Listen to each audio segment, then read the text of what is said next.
Hey guys, welcome to Dialed In, the Low Equity Edition. We are here today with Roy and Collin.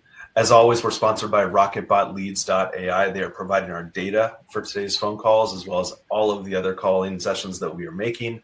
The advantage, of course, is that we get their data sooner than we get it through the data aggregator. So instead of day 10 or 14 data, we get it on day one. It gives us the opportunity to really build a relationship with the agents that we're calling and get a leg up. So use the coupon code that we have listed down below to get a 14-day free trial on that data.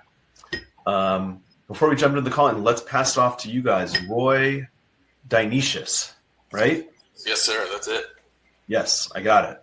Tell us a little bit about yourself. Yeah, so I'm in Jacksonville, Florida. Unicorn agent as of now. Kind of wholesale, fix and flip, and getting into the creative side. And then, do listings on ones that are kind of dead leads, on cash offers that, are retail. They still want a cash offer, but it's, cash offer's not available. So, and then, kind of working the North Florida market only right now, but trying to get virtual a little bit. So Roy, explain to us what a unicorn agent is for those who don't know. Okay. So I'm an agent who you could call if I have a listing, or, I can build rapport with another agent that's worked a few times now with the creative side and kind of let them know that it is legal and it's normal to do, and it's on the HUD line number, I believe, 273, and just kind of break some ice that way. We've actually landed 2 deals that way with just me being an agent, just agent to agent, and kind of having that conversation. And then, if Mike or Collin have a lead, I can kind of come in and just, if nothing else, just be a friend and a agent to help out on that side. And it usually works pretty decently. I think that's a great point. I think it's something that people underestimate, because when an agent talks to an agent, there's a different level of respect, authority that I don't have as an unlicensed person. I think that a lot of agents look at the investor as if they are either less experienced, don't know what they're talking about, or just making stuff up on the fly. And I think bringing in a unicorn agent like yourself who can back up any claims that we are making because they are the truth is really beneficial. So yeah. I think it's definitely worth the training and the test taking and all that stuff to have that license sometimes. Yeah, that's right. That's right. Yeah, that's right. If we use it correctly, I think it's the right way. Yep. And Collin, where are you located? I'm in Utah, actually. Awesome. Tell us about yourself. Yeah, I'm from Texas originally, and I've been in Utah since 2015. I've been doing real estate for about 7 months. Managed to get my first deal back in October, a seller finance wholesale deal for a property in Florida. And I've just been trying to replicate it ever since. Can we do a little bit of a deep dive into that deal? I'm kind of curious. I always like to celebrate success. And so how did you find that deal? Let's start there. Yeah, so the way that I learned about real estate is you just go on Zillow and start calling leads or start calling listings. And the way that I did it was I kind of got it out of the way right off right at the start of the call. I asked them if they're open to seller financing or creative, and every now and then you get one that's that is about it. And I actually sourced it myself, and I navigated it through all of the challenges, because that was during the time of Hurricane Milton is when it closed, or is when my buyer opened escrow on it. So I found my buyer first, and then I found what he was looking for, and I just went and got it for him. I think it's really interesting how we all have our own styles, right? Yeah. Our session that we had earlier this week, we had 2 women on it who are very experienced in real estate, and they are much more relationship driven, building rapport. And I'm much more, hey, let's cut to the chase. Let's talk business and see if it makes sense. Yeah. And I think what's really interesting about going direct to agent is you can kind of take both paths, or either path, depending on how you're most comfortable. But I think that as long as you communicate the bullet points that you want to communicate, whether it's the rapport building route, the traditional rapport building route, or whether it's just cutting to the chase, I think you're doing the right thing at least. Yeah. Okay, so you had this deal, seller finance. What were the terms that you were able to negotiate? That's the so this deal kind of really all the stars aligned for me. Like, it usually doesn't happen this way, but so these terms were bad terms. They weren't great terms. And I tried for a very long time to get this guy down on a 6% interest rate with a 3-year balloon. And I think it was like a 20% down payment. I tried very adamantly, I think, to get him down, but he wasn't about it. Thankfully, my buyer didn't care. That was the thing that saved it, really. It was the second time that I brought that deal to my buyer. He turned it down the first time just because it was too far away from him. He lived in Miami, and the deal was in North Palm Beach. And so, yeah, like I said, the stars aligned for me that day. What did he do with the property? He turned it. He's using it as a short-term rental. That's his main strategy for all of his properties that he's acquiring. I think that's great. The moral that I'm hearing in the back of my mind with regard to this story specifically is know your buyers, right? Yeah. Sometimes it doesn't matter whether you think the terms make sense or not. It depends on who you're selling the deal to if you're doing that. Yeah. Whether they think those terms make sense. So yeah. Great job. Do you mind was this your first creative deal? This was my first deal. Yeah. Period. Amazing. Period. Yeah. Do you mind sharing with us how much you made on that deal? Yeah, I got $10,000 out of it. Nice. What was the total entry? I'm just curious. I don't really remember off the top of my head. I think actually, again, this is one of those scenarios where the stars aligning really, really aligned. Because I wasn't even considering my assignment fee whenever I was negotiating with him. I didn't even consider it. I was just, trying to get this guy to come down on his garbage terms. So my buyer just ended up giving me a finder's fee. Cool. Yeah. Yeah, I think that's amazing. 20% down payment plus a $10,000 assignment fee plus closing costs is probably close to a 30 to 35% entry fee. Yeah. On that deal, right? So, word of the wise: know your buyers. Yeah. Yeah. Exactly. And Roy, that deal slipped through the cracks. You're in Florida. That deal was in Florida. You should have gotten that deal. That's right. I should have been on that one. As a licensed person. All right, guys. So today's going to be a little bit different than yesterday. Yesterday, we had some technical issues, and I was the one who was making the phone calls. Today, we're back to you guys making the phone calls. So we've kind of gone over a little bit about what my method has been. Mine is really just rapport building. We're getting these leads early. So what I want to do here is just establish a relationship, see if the seller is interested, assuming a no, right? But that's going to allow us to pivot a little bit into that rapport building, that trust building. So why don't you guys start making some phone calls? Do it unmuted. If you guys get onto a call, do it muted. And then when you get onto a call, unmute yourself, and we'll both listen to the call and then provide feedback when you guys are finished. How about that? Sounds good. Cool. I'm going to grab some water real quick. Yeah, no worries. So, I think, Roy, continue to call. I'm just going to kind of talk through this while you try to get on a phone call. One thing that we talked about before we pressed record here was how we talk with these agents because the leads are a little bit different, right? It's one thing to get the leads at 90 days. It's another to get them at day 14 when the aggregators get them and everyone starts to call or send LOIs or send contracts or whatever, compared to getting them on day one. And so everyone does it differently, as we talked about before. My style is assume that the seller isn't even considering something like this at this point, but provide information and see if the agent has done a transaction like this before to be able to provide some resources and insight. Thank you.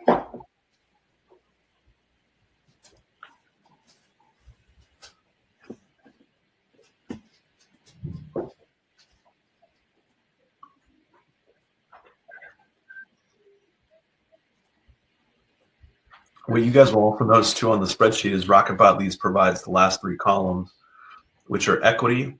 Equity is a cash number, and then what the cash to seller is, assuming 8% in total cost to close that transaction. So that's that third number that you guys see there. And so you guys can have a conversation with the agent, say something to the effect of, it looks like the sellers are walking away with about $10,000 or so based on the numbers that I see here. Are my numbers correct? I like to throw that in occasionally to see kind of whether the agent's on top of their game and whether they've actually done a net sheet. Sometimes they haven't, as we've experienced before.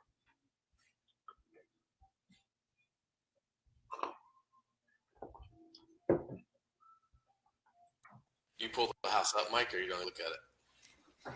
I don't even look at it personally. Yeah. If I do get on a call with somebody, what I'll do is probably bring it up just to, if I want to talk about the property itself, if I want to notice something, just reference it, but not often.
I'm doing well. Yeah, I'm just curious about it. I was hoping you could tell me a little bit about what's going on with it. Yeah, sure. What would you like to know?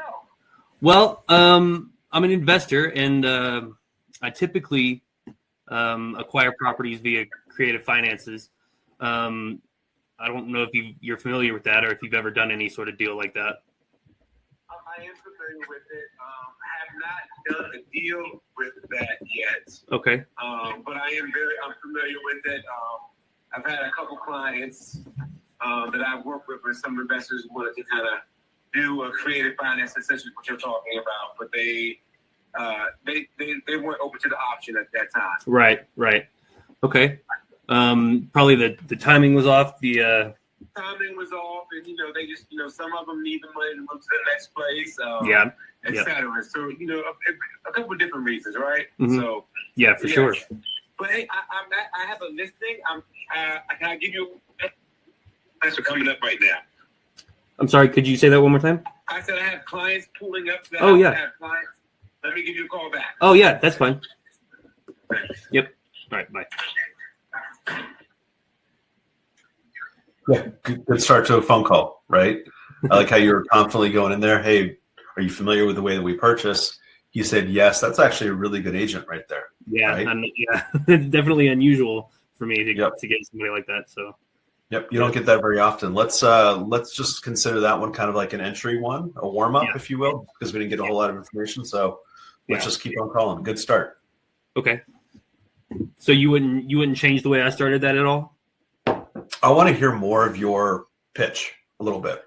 Well, see, the thing with subject to taking over the loan, I've never made that pitch before. I've always turned to seller finance, like free and clear. I've always done that. Yep. So that's really helpful to tell me. Thanks so much for doing that. What I would do, the way that I would handle this if I were you, is say something to the effect of the way that we purchase homes is by taking over the mortgage that stays in place. Or let me rephrase that. Sorry, I did that wrong. The way that we purchase is by taking over the payments on the existing financing. Okay. Is your seller open to something along those lines? If so, what I can do is pass you off to a partner of mine. So consider this kind of like a lead generation call, if you will.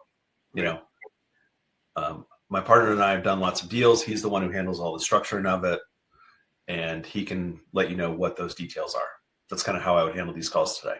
Okay, cool. We'll do. But having said that, Collin, one thing that I would do is ask all the questions about sub 2 in this session that you have. And let's go through them, right? So if you hear something on Roy's calls, for example, let's dive into that. Okay. It's helpful for everyone. Gotcha.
All right, so man, I had to turn my volume down because I was on the call, but that was weird. She wanted my license number. I'm like, I don't even know what my license number is. Like, I could look it up for you. But it was a 55 and over community. But she's checking on long-term rents for us, and no short-term rentals allowed, no mid-term allowed. So it sounds like a tough HOA, but she's sending us information and then just built it up.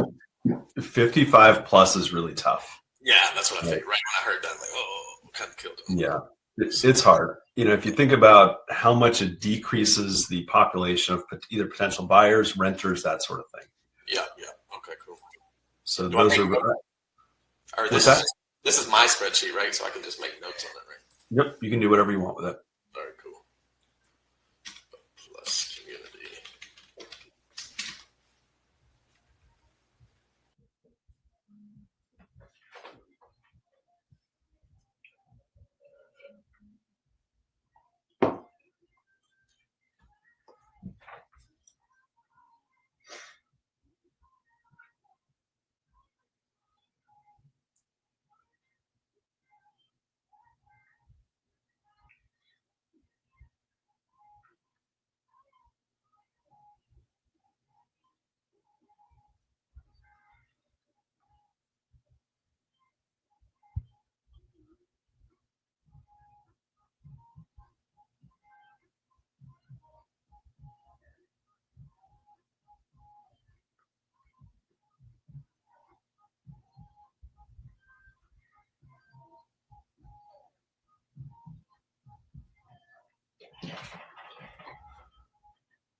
Sometimes there are these days where you're calling agents all day long and no one's picking up the phone.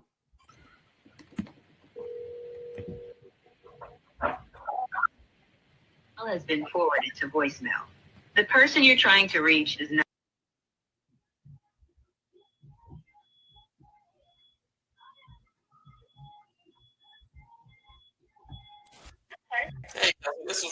purchase. I work with Pursuit Real Estate, and I was just calling on your listing on Cotham Lane. Is it still available? Yeah, it is. All right, perfect. So we were just looking for some rentals in the area, and feedback on this one. I see it kind of came off and then went back up, and then. Yeah, public showings. There's been nothing negative. It's just that it hasn't been like the match for that person, the seller as well as the agent. Is this your house? There's not really anything negative on it. It's just it hasn't been the right house for somebody. We get it off the market just to kind of get it a reset for 0 days back on and get a price drop with it. But yeah, there's nothing negative. Okay, awesome. No major repairs? No, it's in really good condition. We took care of it. I will say up front though that we're not really interested in doing subject twos or things of that nature. We're just trying to look at getting it sold. Yeah, I gotcha. Okay. Either cash or financing. All right. Yeah, let me put here.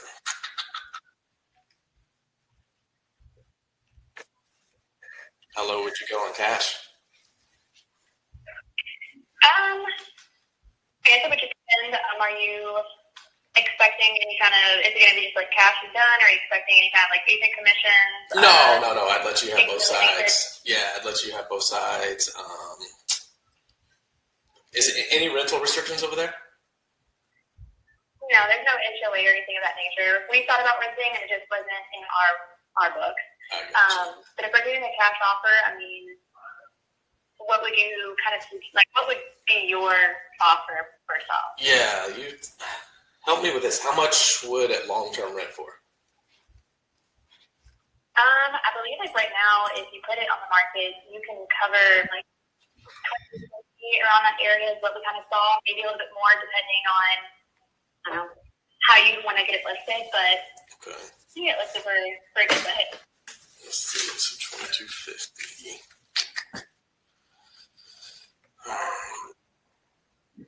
So if I got a DSCR loan, let me see here. What do I do? Because I like the house and I think it would rent.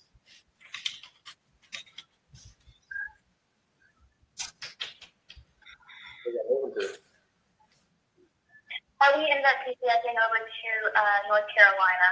Oh, nice. So big move. Yeah, we did. Okay. You can come to Florida. I mean, it's possibly in the book. That's not my husband, his sport. What's he do? He's in the Army, so he's here for school. Oh, yeah, we got a bit. Yeah, so we got NAS Jacks and everything. Okay, cool. Yeah, so I'm in North Florida, so yeah, we got a big naval base.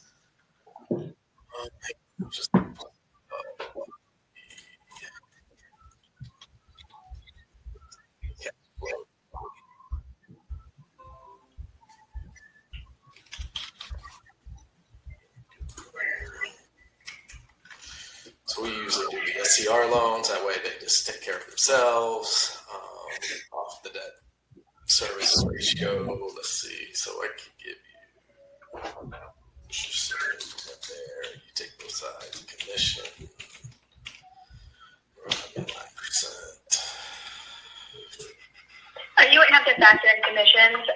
So if you're not expecting like an agent commission or anything like that, we're not going to take a commission from ourselves. Oh, so I got you. Okay. Yeah. Okay, that makes sense. Yeah, that would work. Let's see.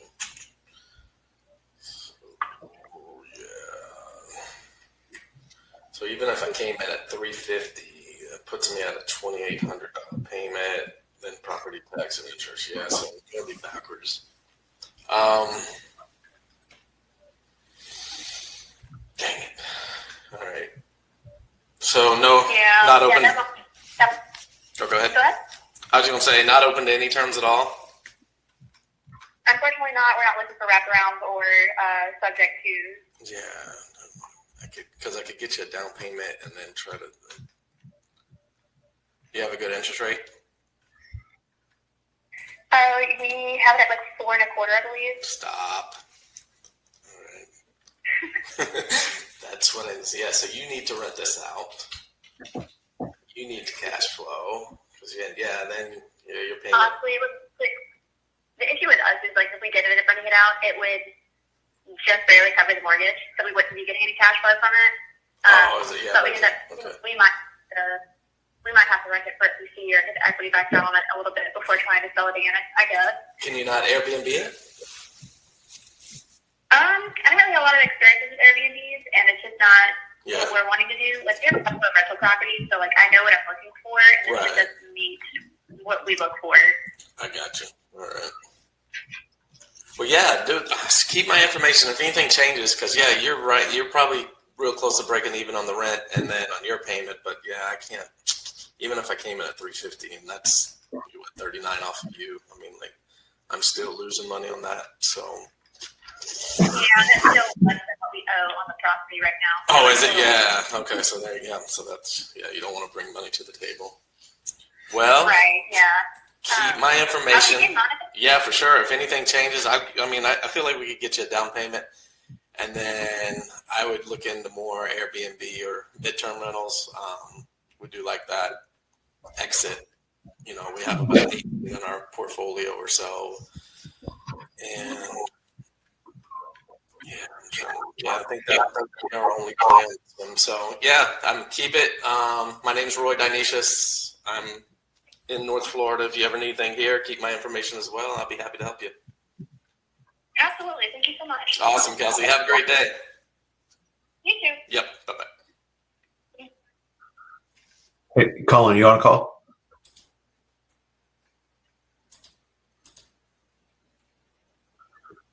Roy's like the frozen bandit there. Yeah, there it is. It says it's on. Perfect. Let's wait for Collin to hop off before we really dive into that phone call. I have some really interesting things, I think, or things that I found really interesting about the phone call. Okay. Well, he's finished with this voicemail here. I love doing these sorts of calls where I get other people making the phone calls because I hear different styles that I like. Okay. And I hear a style in the way that you do it is really uncomfortable for me. Like I feel uncomfortable in my body, but you know what? Maybe I do too. Maybe oh my God. No. But I'm telling you that because the outcome of that phone call was really good. And I'll tell you what I was uncomfortable with. Okay. It was, let me get there because I give me a runway here a little bit. Mm-hmm. The intro was awesome. The fact that you said that you're an agent, her response to you is very different than if you called up and just said, look, I'm an investor. Yes. Right? That's tell them where I'm from. That's why I just, hey, and she don't know what Pursuit Real Estate is. You don't know what Pursuit Real Estate is. It's just, I mean, look, you could be making it up. Who cares? Right. You could. Yeah, that's true. That's true. You don't make it up. You're not hearing me say that. But, you know, the fact that you are an agent carries much more weight than it would if you didn't. So you already go into that phone call with that sort of reputation, which is awesome. The other thing that I noticed too is that this property you mentioned was on and off the market, right? So we're catching it, 2 or 3 days in, for example, after it's been relisted. And so it's been relisted because it hasn't sold. One thing she mentioned after you said that it's now back on the market is that, yes, it's back on the market, but we are not interested in anything creative, right? No sub-twos, no wraparound mortgages, nothing like that. And obviously, or at least the assumption is not that obvious. I think it really is, but I don't want to assume. Based on the previous listings, she's gotten a lot of offers for sub-2. Mm-hmm. And the sellers have said no, right? Are you on Redfin or Zillow to look up that property? Zillow. I just pulled it up quick and just kind of, just scrolled down just to see, like you said, how long it was on. And then, yes, listed for sale, price change, listing removed, listed for sale. So I'm like, I'm going to hit her with that right from the go. Like, you did great. That really set the foundation for the way that the rest of the call was going to go. One thing I would have put in there is, hey, just out of curiosity, I know that you guys have been on the market a few times. And based on your response, my guess is that you've gotten a lot of sub-2 offers or wrap around type of offers. What is it about that type of a transaction that doesn't make sense for the seller? That's the only thing that I would have put in there. Okay. Which she was the seller. Oh, okay. Got it. I must have not picked up on that. Okay, cool. Yeah. So it was her house. Yeah. Cool. Okay. That makes it even a little bit different though, right? Because now you're dealing with an agent/owner. Right. So the call has kind of gone from DTA to DTS. We talked about this on our call yesterday, interestingly enough. So that changes the dynamic very much.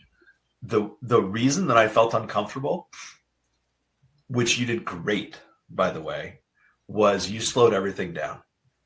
You said, hey, let me take a look at this. Let me run some numbers. DSCR loan, let me see if it can cash flow. My discomfort wasn't because you're doing anything wrong. It was because I would feel the need as the caller to speed things up because I'm trying to accommodate the other person. Okay. But because you led with, I'm an agent, I'm potentially looking to buy this for myself. I'm giving you both sides. I know that she's the seller, so it doesn't really matter as much anymore.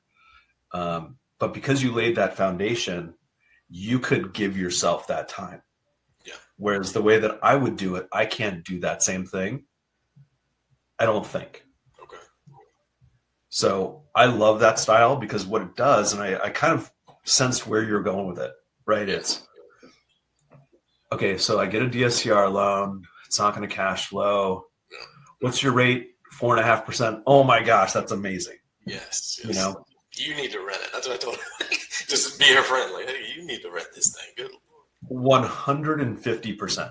Yeah. She needs to rent it. But, do you ask this question? Why aren't you renting it? Mm-hmm. I think it was in Carolina, and she didn't want to deal with it. Got it. Yeah. Okay, cool. And my guess is that she bought it probably a couple years ago. There's not a whole lot of equity there, obviously. Yeah. And so they can't sell it. There's not a whole lot of spread in terms of cash flow. So they may be even coming out of pocket with a property manager, for example. Yeah. I don't misinterpret my saying that I'm uncomfortable with it not being a good call, by the way, because I thought the outcome was awesome. Okay. It worked perfectly. The one thing I might have mentioned to her, in fact, because she's the seller, this might be even a little bit more helpful, is maybe you can help her find a buyer for it. Okay. And, even though she doesn't want to do any sort of owner financing, anything like that, the reality is that the longer that this property sits on the market, the less likely it is to sell at the terms that she ideally wants. Right? So the outcome for her is probably much more, okay, I have this great rate on this house. Would someone pay me $50,000, for example, as a down payment to take over that mortgage? And the beauty of our communities is that we have access to people who might be able to either purchase it themselves, help do those sorts of things. Yeah. And so, you can phrase it like, would you be open to me potentially looking for someone who would want to buy the house, but, keep the terms that you're looking for if you so choose to go that route. Okay. And it's going to take a little bit of massaging because she doesn't want to do any sort of creative financing. Yeah. But in 2 or 3 weeks, maybe 4 weeks, when this thing hasn't sold, stories change. Yeah. That's exactly, So I kind of left it, keep my number, I'll be your North Florida guy. Yeah, I like that. That's kind of like my first, I don't do any DTA. Yeah. But what's cool about this one is this was really a DTS. Yeah, it did. It turned in quick. I was like, oh, sure. Okay, yeah. So then you can kind of. Yep. Exactly. Okay, cool. In your experience, what would you do at this point? How would you follow up with this agent? What would be the frequency and that sort of thing? Yeah, I don't know. I guess I'm new to that. So what I would probably do is, this is a unique situation because she's already been on the market. She's gotten a lot of sub-2 offers. She's going to receive those in a week or so, right? So what I would probably do is reach out to her when those calls are to be expected. So maybe in about 10 days or so. 10 days, okay. And say something like, I bet you're receiving all of those same sub-2 phone calls that you received every single time you've listed this before, right? Yeah. Align yourself with the agent. Right. And then have that conversation. Hey, just out of curiosity, you can actually bring up the helping her sell it at this point too. You can say, I have a lot of people who are looking for a home in this area. Would you mind if I showed it to them and maybe brought you a buyer? And just see where that conversation goes. Keep it really vague and kind of open-ended. Okay. And I would just have that conversation. Then I would follow up with her every 2 weeks after that. 2 weeks, okay. How are things going? Any offers, any showings? I always like to ask about open houses because an open house allows me to reference something the next time I call them. Okay. If they're doing an open house this Saturday, I might call on Tuesday and say, hey, just out of curiosity, how'd that go? What was the traffic like? Did you get any offers? Always trying to just find little things to ask. Yeah. Just keep it flowing and keep it going. Mm-hmm. All right, yep. Yeah, good job. Cool, thank you. All right, keep on calling. Let's see if we can get Collin to unmute.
Collin. Yeah, mute his whole computer, I think. That's what I had to do because I couldn't. Oh, interesting. Yeah. What setup do you have? Like, what's the best way to do this? Like, to make calls through? It depends where you're making the calls from. It's easiest from a cell phone. Yep, so that's what I'm doing. Yep. And you're on my computer speaker. So when y'all were talking, so I had to mute you when it picked up. So I was like, just cut the whole thing off. Like, I was like, oh. Yeah, it's hard while we're all making phone calls to just kind of jump in because it is distracting, right? You unmute yourself and then you hear all the other stuff. Right. I think I just have to be much more aware of what's going on so I can shut up, basically. No. Oh man, my camera just keeps. You got to do like a thumbs up if we're done. We'll do a code. Touch your head. Yep. We'll be quiet. That's why I tried to bring Collin up to the spotlight here. Yeah, that's right. That's a good code. I like that. There he is.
Hey, Collin.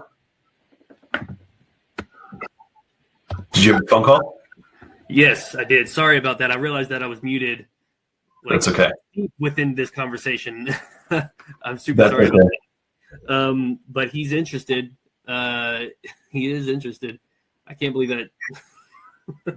That was my first subject to conversation, and I managed to stumble my way through it. But he was asking some hard questions that I managed to blunder my way through, and I'm sorry that y'all didn't hear any of that. But it's okay. Let's go through the questions. This is going to be really helpful. I don't really remember them. You blacked out?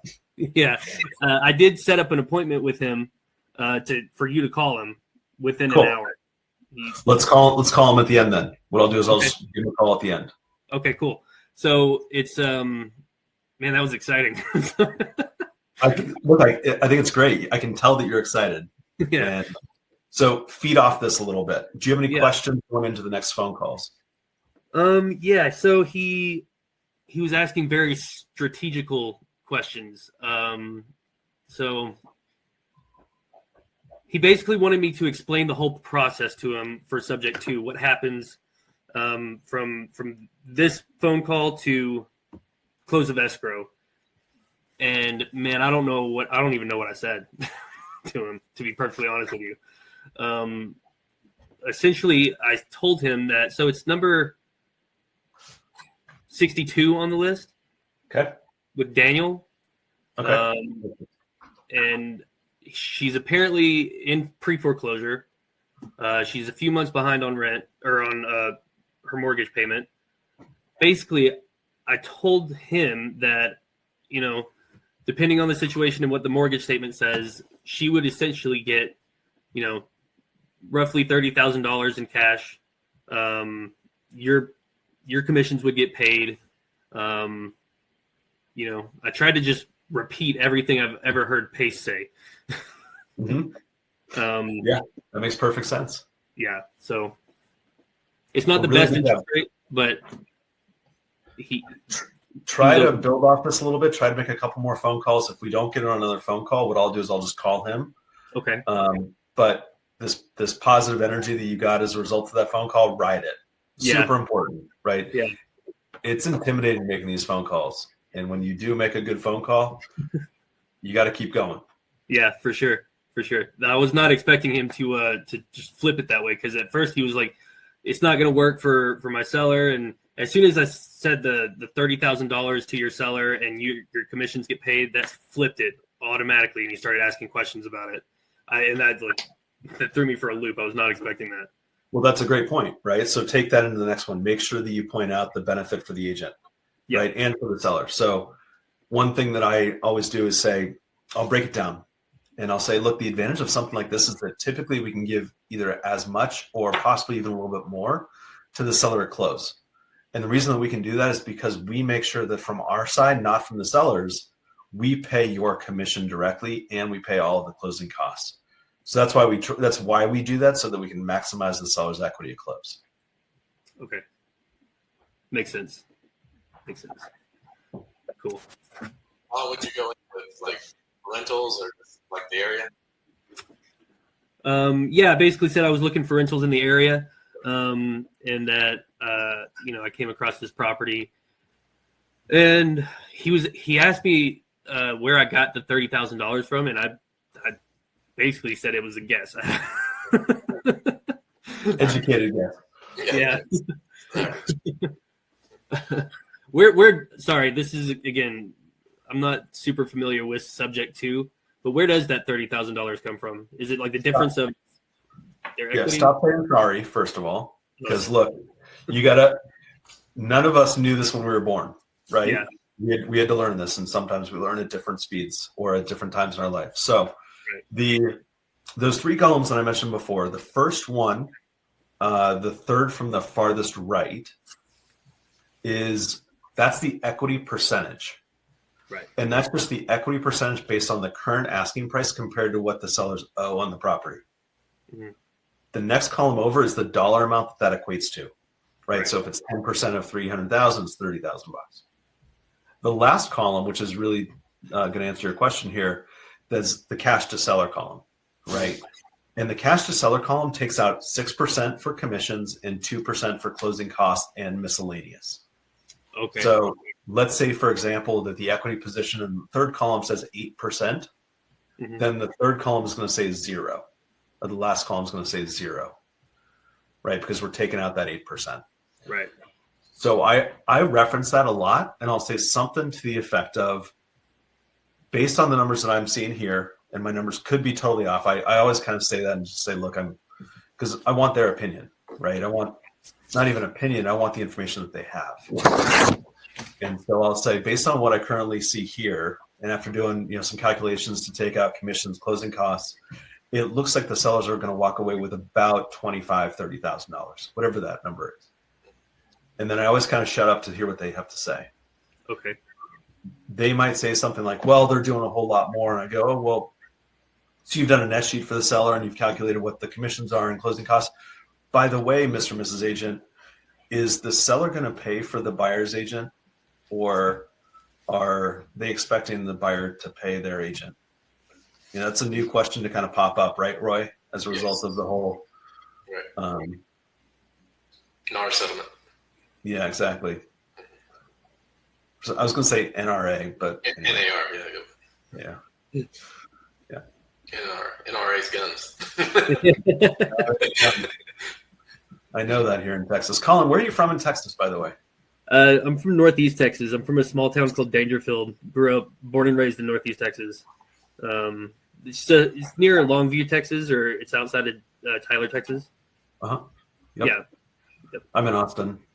Oh, cool. Yeah, my brother lived in Austin for a while. He went to the University of Texas, and my other brother went to Texas A&M. So it was like, oh, cool. Yeah. Cool. Yeah, College Station's a fun place too. Yeah, absolutely. I miss Texas. The goal is to get back. Utah's not my forte. It's not your thing? No. I love it, but I miss my family. All my family's in Texas. I don't blame you. Yeah, and plus Texas is great. I love Texas. Texas is cool. All right, guys, let's do this. Let me call this agent. I'll just call him. Okay.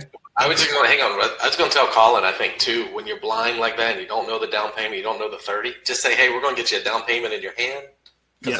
That's what I'll kick it to Mike, and Mike will tell you what the down payment will be.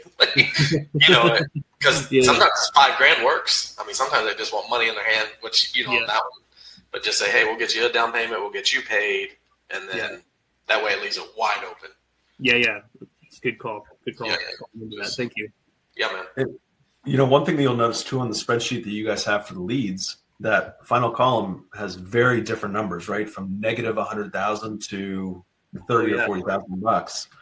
And so typically the if it's in the parentheses, that's a negative. And so if you look at number 3, for example, or the second lead, but on line 3, you'll see that that's a 5.75% equity position. In fact, let's see if I can bring it up here. Let's talk about this for a sec before I make a phone call. Okay. Let's see if I can do this. Yeah, so like on Collin's lead, I think they were getting 30 if he sold it for what he wanted to sell it for. Yeah. So that might not be as enticing. But, I mean, it all works out. It's just fine. But it's like that's what he said if he sells it on the market today, blah, blah, blah. Yeah. Okay, cool. So this is the spreadsheet that you guys are working off of. This is the way that Rocketbot Leads provides the data. You can actually download directly from their site, but let's say that you do download, it's going to look like this, okay? So it's going to have the address, city, state, loan type, interest rate, loan balance, asking price, name of the agent, phone, email. It always finds the email. Not always, but, it works as hard as it can to find the email. These are the 3 columns that I was referencing before. So equity percentage, equity, and then cash to seller. Okay, so, the one that I'm going to call on right now is this one. So we can see that it's a 13.88% equity position, and that equates to about $70,000 in equity. Which he told me that he thinks it's actually more like $50,000 in equity. Okay. And then so if we take out the 8%, that 70 turns into 30 real fast, right? Okay. So that's how we calculate that, Collin. Gotcha. That one there. It does. But as we take a look at this, you can see that some of these here are massive negative equity positions. Yeah. Now, sometimes the data may not be completely accurate on this, or this is just going to be a short sale. We see a lot of deals here where I might call this agent, and Pat Monahan, isn't that the lead singer from why am I blanking on the name of the band? It does sound familiar, though. Pat Monahan, what? It's gonna drive me crazy unless you guys know. I have no idea. I know Patrick Mahomes. Train. Oh, train. America, yeah, it is Pat Monahan. Oh, whoa. So who knew he doubles as a real estate agent? But times must be tough for Train. Gets in the way of rehearsal. Yep. So these are probably short sales.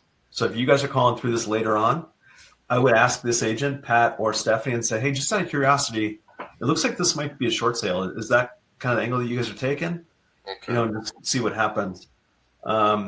But if I'm taking a look at this, what I'm really going to do is I'm going to prioritize the interest rates and the equity percentages. Okay.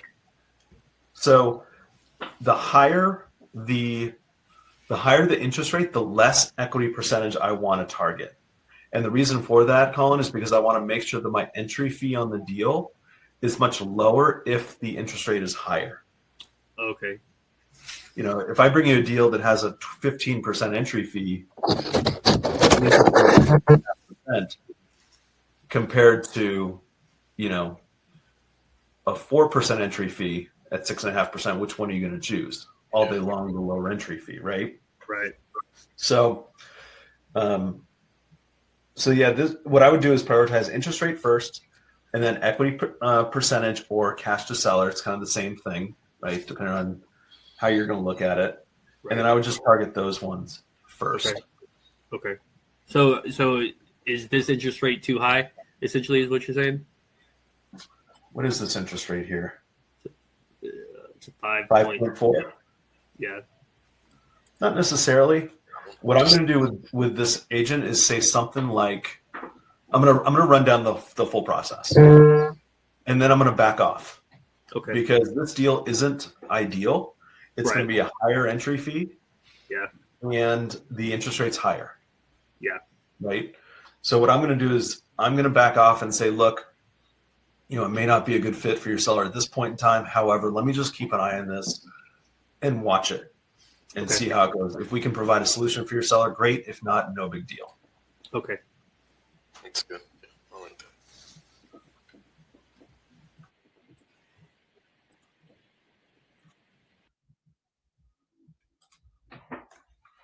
All right, let me call this agent. We'll see how it goes.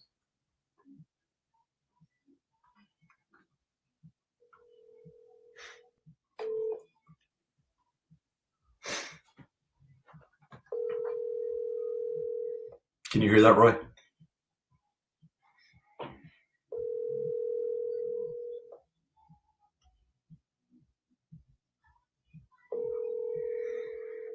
Hello? Hey, Daniel, this is Mike Jackson. How you doing? Hey, Mike, I'm fine. How are you? I'm great. You just spoke with my brother Collin about that listing that you have on Townside. Okay, yeah. We talked for a little bit. I appreciate you giving me a call. Of course. He mentioned that you had some questions, so I just want to give you a follow-up phone call and answer all the questions you have. Sure. Now, he said you were his business partner. You guys are brothers? We're both. It kind of depends. Like Thanksgiving, for example, we're more brothers than we are business partners. It complicates the relationship a little bit, but, we're both. Gotcha.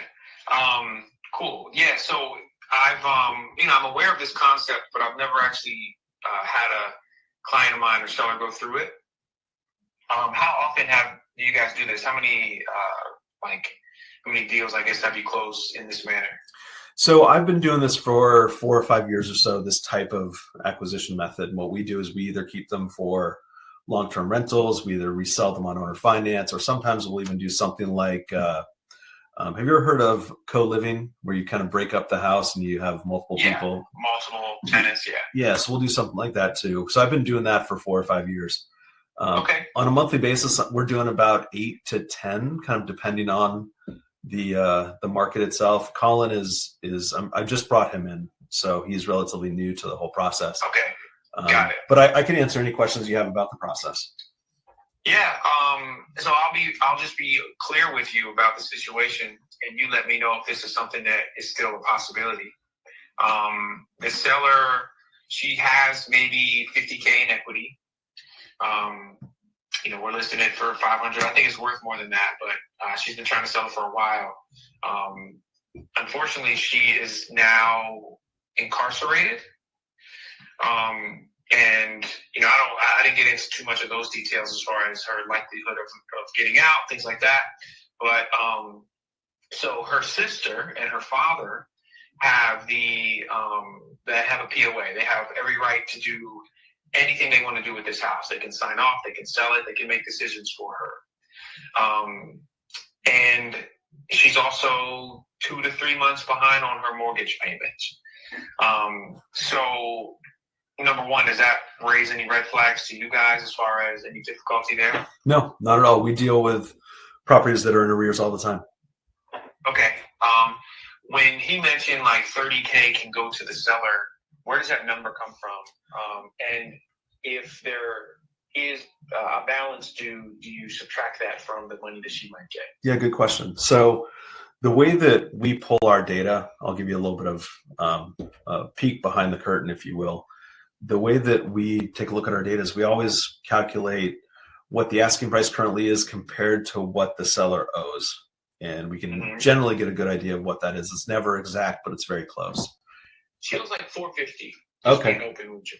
Okay, cool. Last time they told me about it, yeah. That's really helpful. And so the way that we calculate our cash at close to the seller is just based on what that equity position is, basically taking out the agent's commissions and closing costs and things like that, because the advantage of working with someone like us is instead of the seller having to pay that, we pay that for them.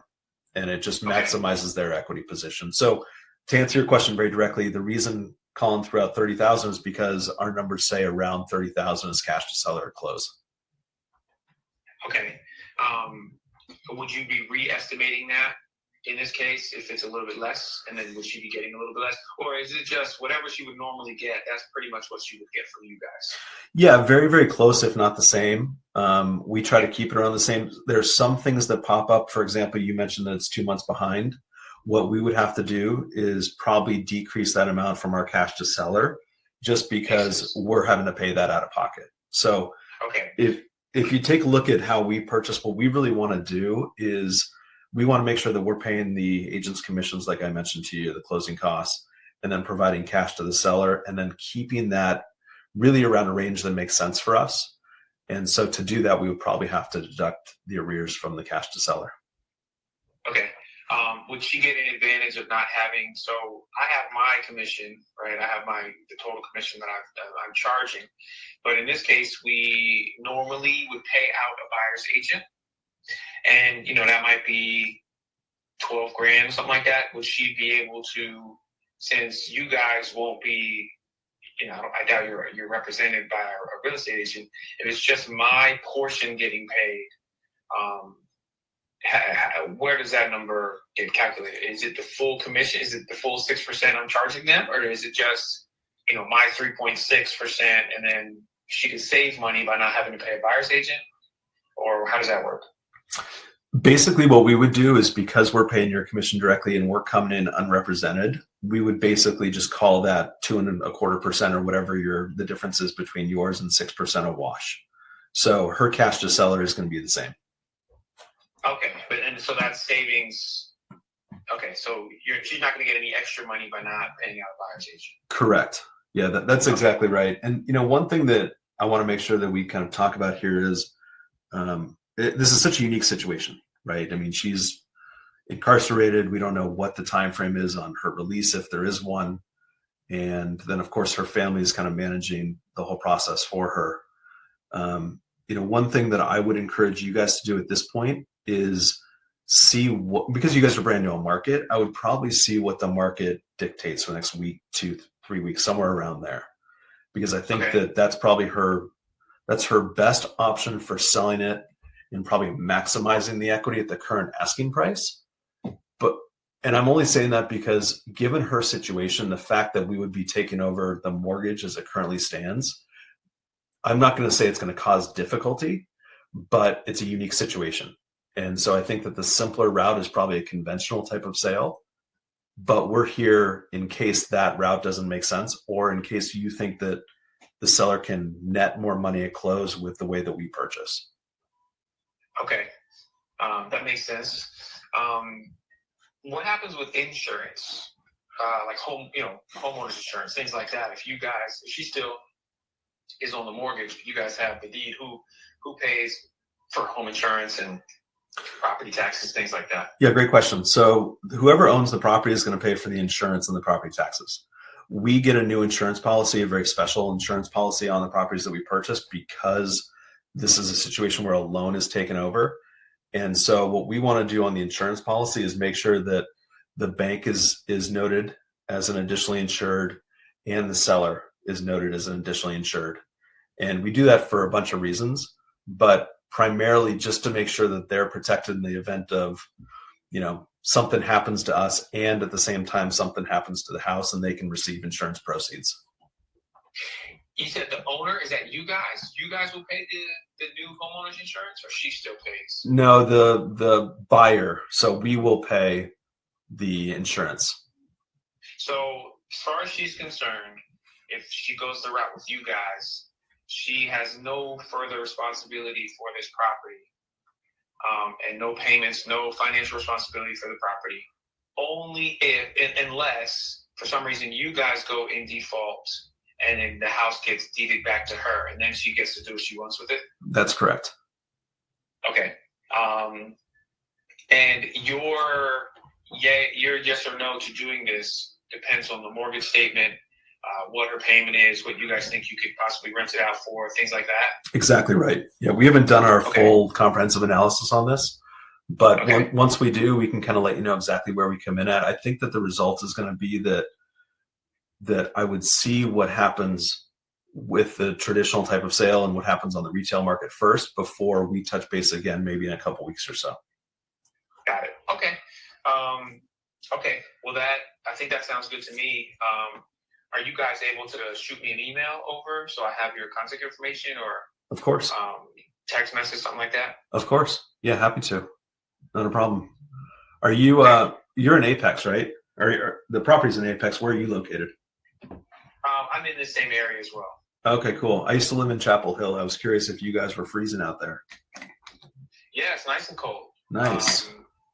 But we're hoping for some snow. It's been some years since we got it, but hopefully we get some in a day or two.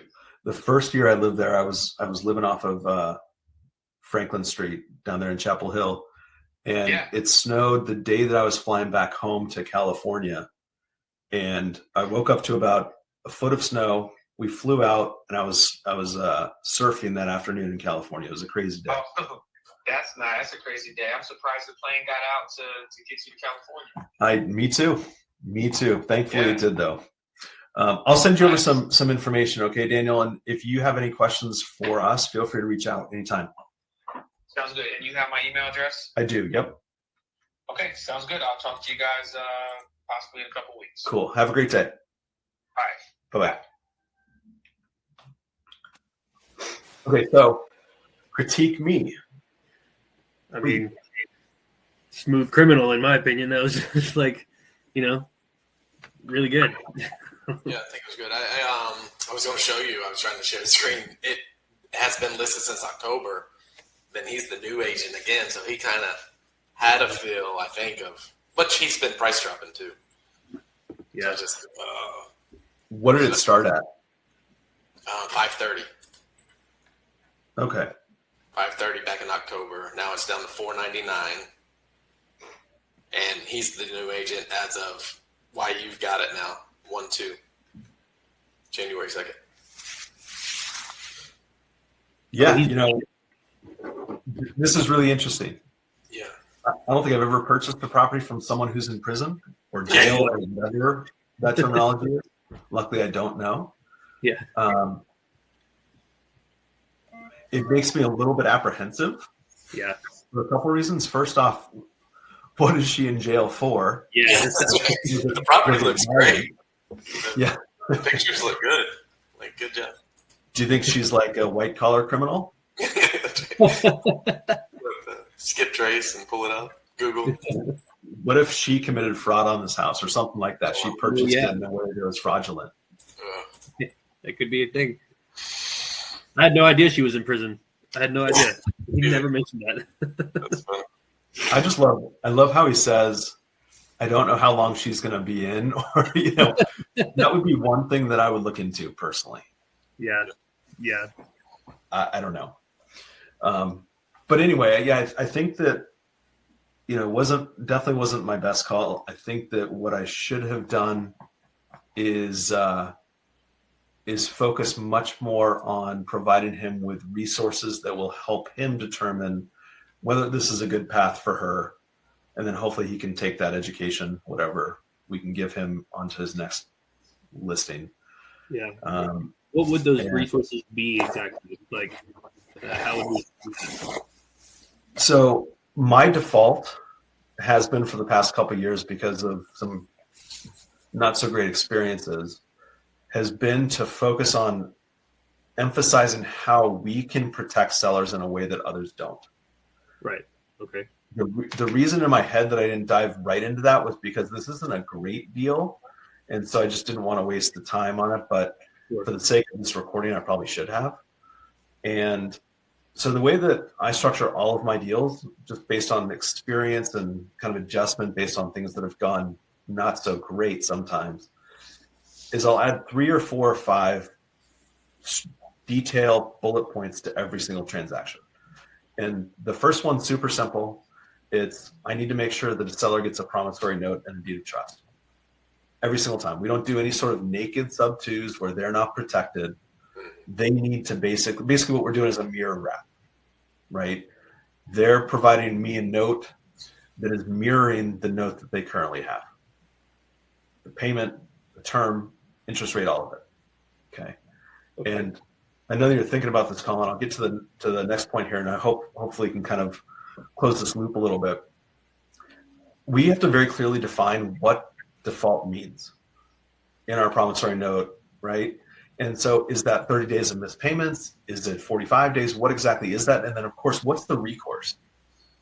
This isn't like a Bank of America where they provide us with a note and they have to wait a certain amount of time before they foreclose.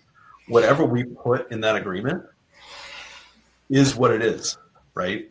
It's what we agree on, what's going to happen in the future. So all of the promissory notes that I write have a default clause that says that there's a 30-day default definition. So if a payment is not made in 30 days, you have the right as the lender in this situation to file a foreclosure or start to foreclose. Now, this is where I get a little bit different, because a lot of people will talk about performance deeds and deeds in lieu of foreclosure. It might just be because I'm doing a lot more deals in Texas than other states. Excuse me, but from the people that I've worked with here in Texas, the attorneys at least, deeds of trust, performance deeds and deeds in lieu of foreclosure don't hold up as sufficiently as I would like if I were the seller, compared to having a promissory note and a deed of trust. Oh, okay. Part of that is some attorneys and judges, whoever is really making decisions on this, will look at me pre-signing the general warranty. Some of them will look at me pre-signing a general warranty deed as, how can I sign something in advance not knowing what the future holds? And so that's where that performance deed comes into place. Deed in lieu of foreclosure, I can promise to give a deed in lieu of foreclosure, but what weight does that have legally? I pinky promised, Right. Okay. So, the first two bullet points, promissory note, deed of trust, that's 1. Defining default very explicitly is number 2. The other things that I provide value on that I think others don't is that I will close most of the time in a revocable living trust. Now, you guys have probably heard the concern about a due on sale, right? What happens if the bank calls it due? There's nothing that's going to prevent the bank from calling it due necessarily. Even if I were to buy it and hold it in a revocable living trust, the revocable living trust for me, it cost me about $1,000 more. So my closing costs are a little bit more than others, but I do it because if the property is held in a trust, the likelihood of the bank following through on a foreclosure is dramatically less. Okay. And that's not me saying that. That's my legal counsel. I am no attorney. Disclaimer. Right. But so even more so than like if you were to put the property in an LLC. Yes. Or does it work? Oh, even more? Okay. Yep. Yeah. So there's, I think it's the Garden St. Germain Act of 1982 that states that if a property is in a trust, and this isn't like the land trust, the BS land trust here in Texas that we do just to make it look different. That's just, hey, don't look over here kind of thing. Right. But this is a real trust. And it's basically just states that if the property is in a trust, the bank still can call the note due, but they can't follow through on foreclosing on that property. And the attorney that I used here has done something very similar. He buys sub-twos, wraps them, and he puts them in trust. And he's gotten a couple of notes called due, and he's just basically sent a demand letter back, or whatever the terminology is, a letter saying, hey, basically go away, cease and desist, or whatever it is. It's, hey, this property's in a trust, go pound sand. Really? I didn't know that they could do that. And again, you're going to have to talk to your legal counsel, that whole thing. Yeah. I'm sure there are going to be millions of people who watch this, so you guys all do the same thing. But so I put the property into a trust. So that protects me against the due on sale clause. Right. And then what I do is I make sure that the property is properly insured. We talked a little bit about that. Every time that you buy a sub-2, get a new insurance policy from an insurer who does these types of deals all the time, because insurance is the one thing that is going to raise red flags potentially more than anything else with a bank. Okay.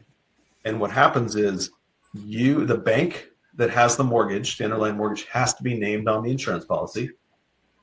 So does the seller, because if we've properly structured this and they have a promissory note and a deed of trust, then they're also a mortgagor, right? Right. They hold a mortgage on it too, even though it's the same exact numbers. It's in second position. Okay. So the sellers are also noted on there as additionally insured. The buyer, whoever the buyer is also, they're a primary insured. But you need to make sure that everyone who holds a note is added as an additionally insured. Okay. So I think that's like 3 or 4 little bullet points that I always include. Oh, this is the most important thing. I can't believe I didn't mention this. I always encourage sellers to demand a 2 to 6 month reserve account set up in case payments are missed. So think of it this way. Let's say, for example, that we've defined default as 30 days. Let's say here in Texas, I think it's like 41 total days that you can foreclose depending on the time of the month you actually start it. But if I were to start a foreclosure today, for example, I could foreclose on March 1st based on the date, okay? So if I've defined default as 30 days, at that point, a payment has been missed by the person who bought the property eventually, right? But there's still a mortgage on it. Right. And so the seller, the person that I bought it from, is still technically responsible for that mortgage, correct? Yes. Yeah. And so if there's not a reserve account set up, they are going to have to come out of pocket to make that payment so it doesn't affect their credit. Okay.